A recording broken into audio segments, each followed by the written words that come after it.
Hello everyone, welcome to another day in Shroud of the Avatar, where today we'll start with a new character and run through the game, see where this game takes us, and along the way we'll be doing some hints, tips, and each video will be a few minutes long. So we're here at the beginning of the game, and let's just have a look around. You've got your main window here, get combat information, you also get daily messages on these standard windows, and there are some other chat windows.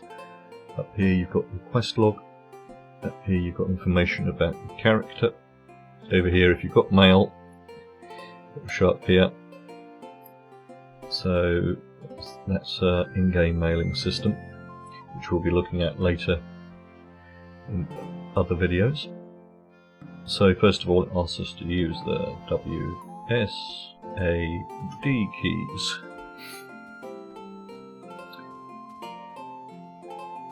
And of course come to a log, jump, spacebar, and of course you can always move forward with the W key as standard. We're about to come into combat, so what I'm actually going to do, we've got our bow, double click on the target, slowly move towards him, and when he's in range start firing, dodge there. Even though we don't need healing, we're also going to throw in a heal on occasion, because the only way that skills improve is by using them, which again we'll go through skill progression a little bit later. Good idea to loot anything that you see at this point, because you've got no gold, so we want things to sell. We need to build up our gold as a character. Now we're given some information about a crying from a window. You hear a faint crying from a nearby building, and then there are visual hints in the game. If there are hints linked to the story, you will see glow glowing images on the items. In this case it's a door. Tells us to double click to open a door. Move in. It's now, there's a body on the floor, double click it to see if it has any clues. And we've got a letter from Jonathan. Take the items if you wish, or you can just read the letter. To read the letter you can just double click on it, which will tell us later, but we'll go take all. To take all of the items. Here's a singular item on the floor. You can open up your inventory up in the top right hand corner. You can drag it into your inventory. You can drag it onto yourself if you don't want to open up your inventory.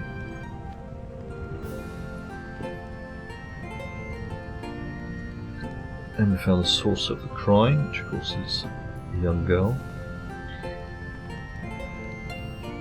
And it says speak to thingy by double clicking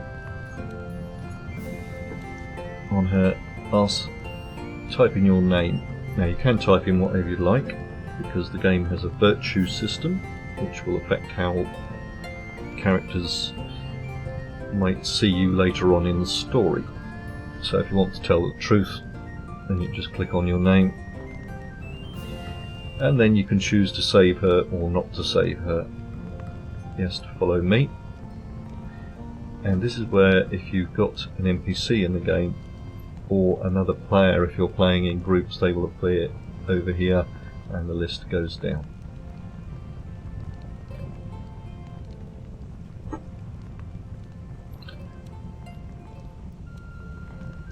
And so now we're going to head out,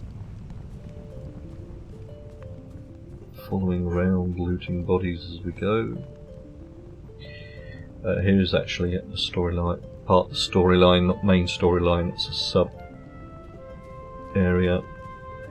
We want to loot this body because it's going to give us a load of arrows. Now, these are practice dummies if you want to practice on those, but you've not got really any skills to practice at this point.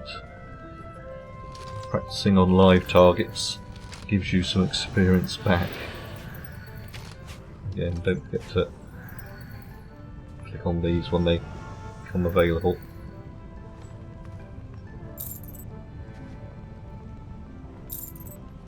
It talks about burning building, a tavern.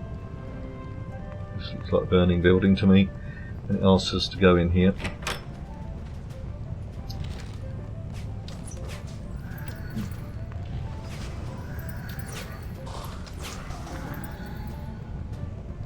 And we'll loot it.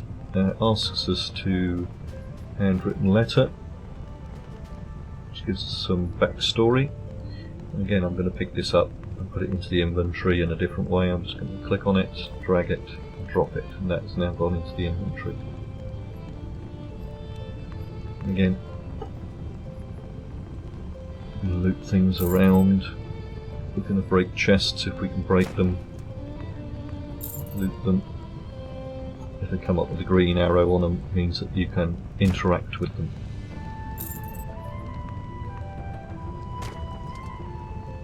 But not all things are interactable. Like this box here isn't interactable.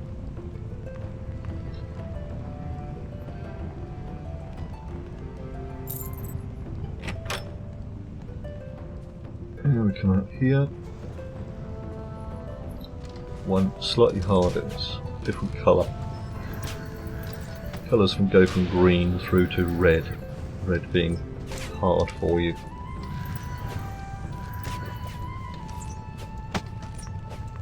You shouldn't have any problem with staying alive in this area. It's not designed to kill you, it's designed to teach you.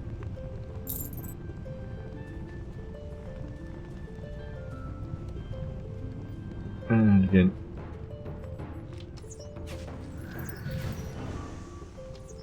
we're just clicking on these to train them whilst we can. There's some of the limited skills we have.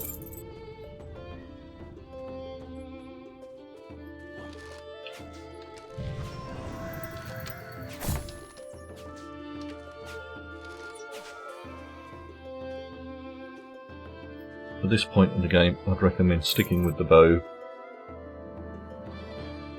because you can use any weapon you want to.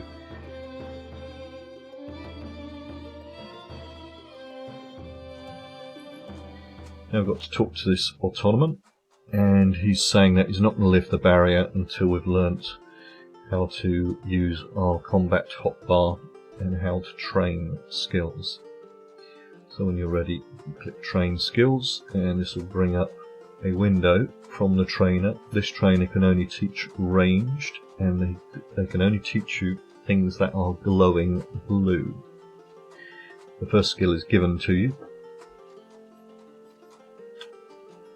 but if you've got enough gold, which you should have by now, you can always learn the next skill.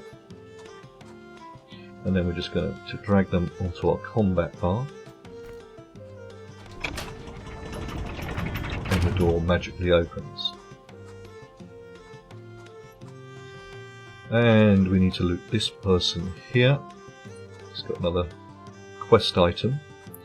Anything in a yellow orangish colour is a quest item. It can't be sold or traded, so you don't have to worry about losing quest items, but they are important to the main quest line or side quests. Now here we've got some extra skills, so the aimed shot does a little bit more damage, and the disabling shot actually slows targets down if they're running towards you. But again, we want to train these. So at the moment we're going to use all of them, even though we wouldn't need to use this one because the target's not moving towards us, but still need to train it for other targets.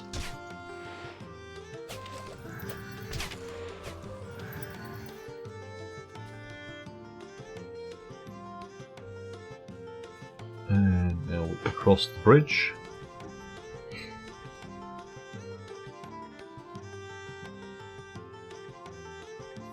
Double click on that one, move slowly close. Once you get to a certain range it will start to... So this one's moving towards us, so disabling shot is making him move slower towards us.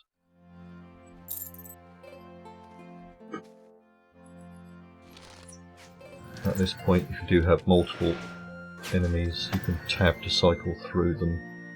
or tab to see if there's an enemy in your range, and it would automatically start firing.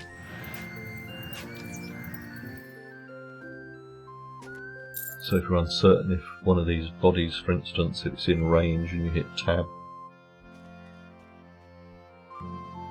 it will target the next one that's close to you and shoot at it.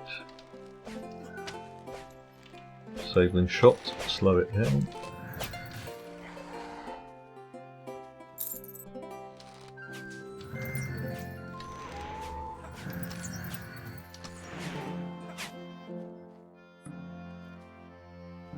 And we're nearly across the bridge.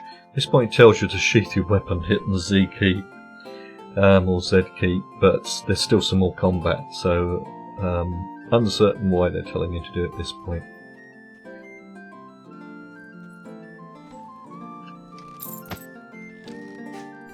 As you can see, no problem in combat. I've got one more.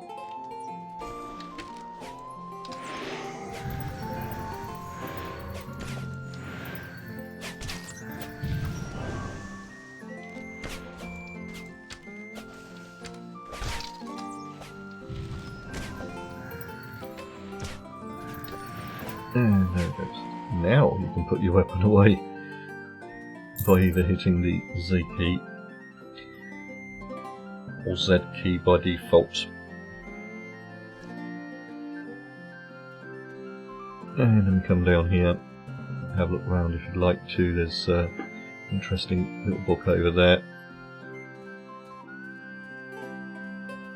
And we head down to the river where we find Evard the Wanderer.